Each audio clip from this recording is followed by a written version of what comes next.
दुपारच्या उबदार सूर्याने वळणाच्या रस्त्यावर सोनेरी किरणे टाकली। बहीण संगीता आणि भाऊ राघव शांत वातावरणाचा आनंद घेत शेजारी फिरले। पण इशारा न देता पृथ्वी थथरू लागली। त्यांच्या पायाखालची जमीन सरकली आणि त्यांचा तोल सुटला। ठेच लागल्याने संगीताचे डोळे भीतीने विस्फारले, तिचे हात चकचकीत होत होते।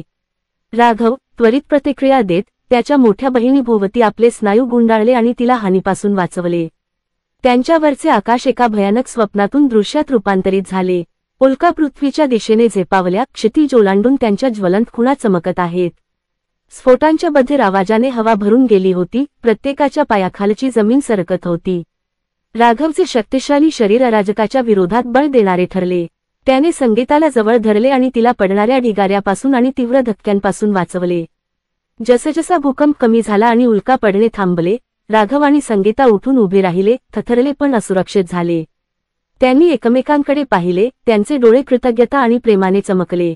हातात हात घालून ते विनाशापासून दूर गेले, त्यांचे बंधन पूर्वीपेक्षा अधिक मजबूत झाले। राघवच्या निस्वार्थी कृतीने तो केवळ एक प्रेमळ भाऊच नाही तर खरा नायकही होता हे सिद्ध झाले। ते चालत असताना त्यांच्या चेहऱ्यावर उबदार सूर्य आणि त्यांच्या केसांमध्ये मंद वाऱ्याची झुळूक। राघव आणि संगीता हसत होते। त्यांना माहीत होते की पुढे कितीही आव्हाने आली तरी ते त्यांना एकत्र, भावंड आणि मित्र या नात्याने सामोरे जातील। आणि जसजसे ते दूरवर दिसेनासे झाले, तसतसे त्यांचे हास्य आणि संभाषण क्षितिजावर क्षीण झाले आणि आशा आणि लवचिकतेची भावना मागे सोडली।